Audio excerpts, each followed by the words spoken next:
Bonjour, je m'appelle Raïssa Mbilo. Pour le magazine La Pointe, nous allons rencontrer Coralie van der Linden et Sophie Linsmo de la compagnie 3637 pour leur nouvelle création Puissante. La compagnie 3637 a été fondée il y a 15 ans. Elles aiment mobiliser sur scène la danse, le mouvement, le travail du corps.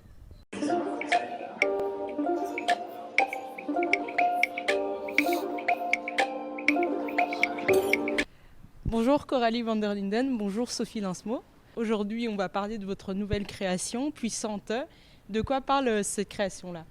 Alors, c'est une nuit où se retrouvent 3 personnes qui ont 16 ans et qui vont aller écrire leur rage et leurs insatisfactions, leur colère sur les murs de la ville. 16 ans, c'est assez précis. Pourquoi vos personnages ont cet âge-là?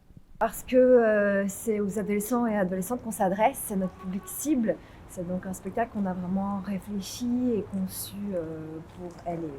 Raconter ce que c'est d'avoir la rage, d'avoir des sensations qu'on ne sait pas toujours comment exprimer, c'est à la jeunesse qu'on s'adresse, donc on est là pour leur donner la parole. Vos personnages vont écrire leur rage sur les murs. En fait, le moteur de votre pièce, c'est le mouvement des colleuses. Pourquoi vous avez pris ce mouvement-là comme point de départ de votre création? Tout d'abord, ça a été lors d'un atelier, parce que pendant le processus de création, on rencontre beaucoup de jeunes et on a pu tout de suite voir à quel point ça enthousiasmait en fait le groupe d'ados qui était autour de nous. Parce que c'était un mouvement qu'ils pouvaient identifier. Beaucoup ont déjà croisé des collages dans la rue. Il y avait quelque chose de potentiellement concret et proche d'eux et elles.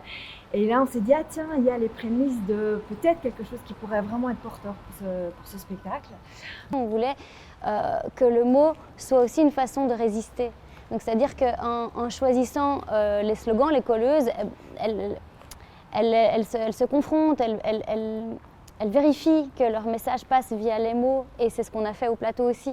Et c'était reprendre l'espace public, comme on est là aujourd'hui devant ce mur. C'est aussi que les colleuses, elles, petit à petit, parce qu'elles sont là la nuit, il y a cette reprise de l'espace public, donc ça passe par les corps.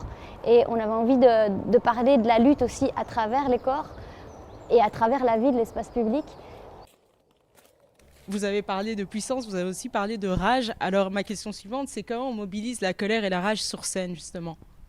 Je pense qu'il y a plusieurs niveaux. Il y a le niveau des émotions, parce que nous, on aime parler de l'intimité, que c'est dans l'intimité, dans quelque chose qu'on ne maîtrise pas encore, qui va mobiliser des émotions, qui va se retrouver dans un groupe et puis qui va devenir politique. Comment mettre en avant les questions de minorité, etc., à travers les choix que vous avez faits? Mais ce qu'on a essayé de donner à voir, c'est le groupe qui se forme autour d'en effet une injustice ou une violence. Et comment dans un groupe tu peux aussi être soutien, si ce n'est pas toi qui as été victime, mais comment c'est aussi important de faire groupe, de soutenir, d'être ensemble et avec beaucoup de sororité. Vos personnages sont des personnages jeunes, vous avez différentes sources d'inspiration. Qu'est-ce qu'il y a de vous dans ces personnages? Parce que finalement, c'est vous qu'on voit au plateau. Alors nous, on aime la fiction. Du coup, ces personnages ont vraiment été inventés pour ce spectacle.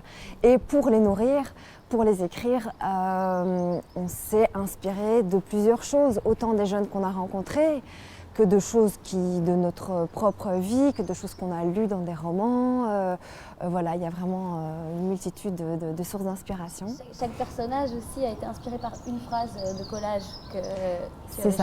Ouais. Un des points de départ de l'écriture, c'est en effet un slogan. Et à partir de ce slogan-là, comment on a pu épaissir et inventer, créer une fiction autour de ce slogan-là et un personnage. Est-ce que vous pouvez nous parler un peu plus de l'univers sonore? Parce que si je comprends bien, vous avez fait tout un travail de création musicale. Au sein de l'équipe, cette grande équipe collective, il y a entre autres Philippe Lecrenier, qui est musicien et qui a composé l'intégralité des musiques, des sons qui existent dans le spectacle.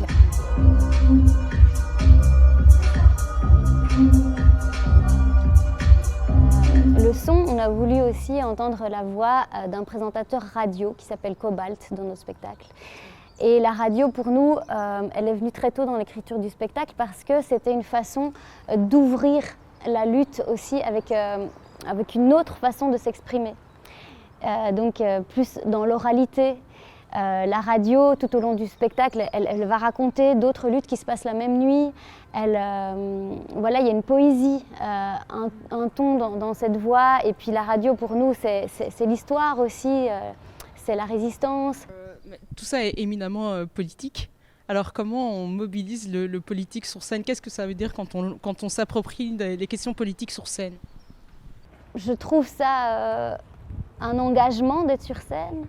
Je pense qu'éveiller des consciences, savoir qu'il y a eu un moment commun sur lequel tout le monde peut rebondir pour bouleverser des pensées, tout d'un coup se dire que ah bah tiens, tout ce qu'on me fait croire, bah, peut-être que je peux le voir autrement. C'est ce moment que j'aime dans les spectacles concrets où on peut proposer en fait une autre vision des croyances, du monde, des schémas tout tracés. Et donc c'est ouvrir des portes en fait. Ce spectacle affine aussi moi mes pensées et du coup mon vocabulaire et du coup la façon dont j'ai envie de changer le monde.